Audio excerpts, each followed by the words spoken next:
Nous revenons ici un petit peu sur le cas où delta est positif, où il y a donc deux racines pour le trinôme du second degré, x1 et x2, avec les formules qu'on avait trouvées. Et on va faire deux petits calculs qui vont nous permettre de résoudre quelques problèmes qui étaient plutôt difficiles. Enfin, plus difficiles.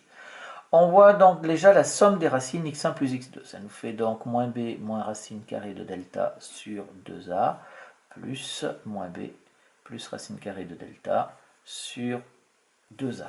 Quand on réduit, alors au même dénominateur, c'est pas la peine parce que les deux fractions sont au même dénominateur déjà. Ça nous fait donc ici sur 2a, et ça nous fait donc moins b moins racine carrée de delta, moins b plus racine carrée de delta. Bien évidemment, les racines carrées de delta se simplifient, et il nous reste donc est égal à moins 2b sur 2a, ce qui nous fait est égal à moins b sur a. Donc, première chose qu'il faut retenir, c'est quand on fait la somme des racines, x1 plus x2, c'est égal à moins b sur a.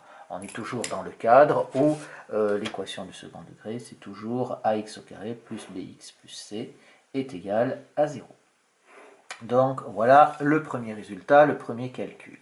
Le deuxième calcul qui est à peu près de la même niveau de difficulté, du même niveau de difficulté, on va faire donc le produit des racines, c'est-à-dire qu'on va faire x1 fois x2. Alors ça nous fait quoi? Ça nous fait donc moins b moins racine carrée de delta sur 2a, multiplié par moins b plus racine carrée de delta sur 2a. Ce qui nous fait donc le tout sur 4a carré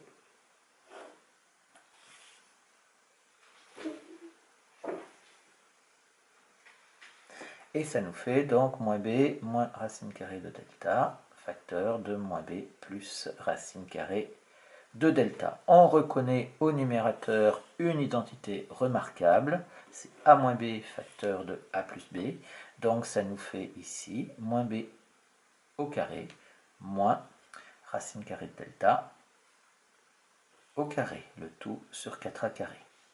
Ce qui nous fait donc est égal à b carré moins delta sur 4a carré. Ce qui nous fait donc b au carré. Delta, c'est b au carré moins 4ac sur 4a carré. Faites très attention, ça c'est ce que vous écrivez la plupart du temps, et il y a une erreur, ceci est faux, il faut faire attention, on a un moins ici, on remplace delta par une écriture qui est compliquée, donc il ne faut pas oublier les parenthèses. Et bien entendu, après, quand on simplifie, ici on a b au carré moins b au carré, moins par moins ça fait plus, ça nous fait, je vais le faire ici, est égal à 4ac sur 4a carré. Ce qui nous fait, bien entendu, on peut simplifier par 4a et il va nous rester donc c sur a. D'où la deuxième propriété, c'est que quand on a x1, x2, ça c'est égal à c sur a. Voilà, on a donc le produit et la somme des racines. Donc ça c'est quelque chose qu'il faut savoir, c'est important parce que en fait grâce à ces deux formules, si vous connaissez déjà une racine sur les deux, alors vous pouvez très facilement calculer l'autre, soit avec cette formule-là, soit avec cette formule-là, au choix. Donc maintenant on va voir un exemple d'application, exemple d'utilisation on va dire. Donc, pour résoudre un système d'équations à deux inconnus, résoudre le système, eh bien, je vais prendre ici x plus y est égal à 3 et xy est égal à moins 28. Alors, on a donc un système de deux équations à deux inconnus. Je rappelle que l'accolade ici, c'est un mot mathématique qui veut dire et, et. Et donc, on cherche les valeurs de x possibles et les valeurs de y. On cherche en fait le couple xy. Donc ici, on remarque qu'on a x plus y. Ici, quand on remarque qu'on a xy. On est un petit peu dans le cadre de ce qu'on a fait au-dessus, puisqu'on ajoute deux nombres et après, on les multiplie. Donc, on va dire ici que si le système admet des solutions, si le système admet, on va dire, une solution, un couple solution xy, alors obligatoirement x et y sans solution. X et y sans solution de l'équation ax au carré plus bx plus c est égal à 0. Avec, bien entendu, on va prendre moins b sur a, qui est égal à x plus y, et qui va donc être égal ici à 3, et c sur a, qui va être égal à xy, et qui va être égal donc ici à moins 28. On a donc ces deux choses-là ici si on a un couple solution, c'est-à-dire que j'utilise en fait que c'est la somme des racines et je transforme en fait mon système de deux équations à deux inconnues en une équation du second degré qui va me donner ces solutions-là. Donc maintenant, eh bien, on sait aussi que quand on a une équation du second degré, on peut multiplier tous les coefficients par la même chose, par 2, par 3, par moins 5, par moins 7, et on obtiendra exactement la même équation. Donc qu'est-ce que je vais choisir maintenant? Je vais choisir une valeur de a. Donc je vais dire donc pour a, je vais prendre la plus simple, je vais prendre a égale 1, je ne vais pas me fatiguer. On obtient quoi? On obtient b, donc moins b sur a égale 3, ça nous fait donc b égale moins 3. Et c sur a, ça fait c sur 1 qui est égal à moins 28. c est égal à moins 28. X et y sont donc solutions de l'équation, ça nous fait donc x au carré, puisque j'ai pris a égale 1, moins 3x, moins 28, est égal à 0. Voilà donc cette équation. Maintenant, il ne nous reste plus qu'à la résoudre. Donc, on calcule delta, qui est égal à b au carré moins 4ac, qui est égal, on va effectuer le calcul, ça nous fait donc moins 3 au carré, moins 4 fois 1 fois moins 28. Ça nous fait, ça ici est égal à 121. 121, je rappelle que c'est le carré de 11. Hein. Et donc il y a deux solutions. Il y a deux racines. x1 qui est égal à moins b moins racine de delta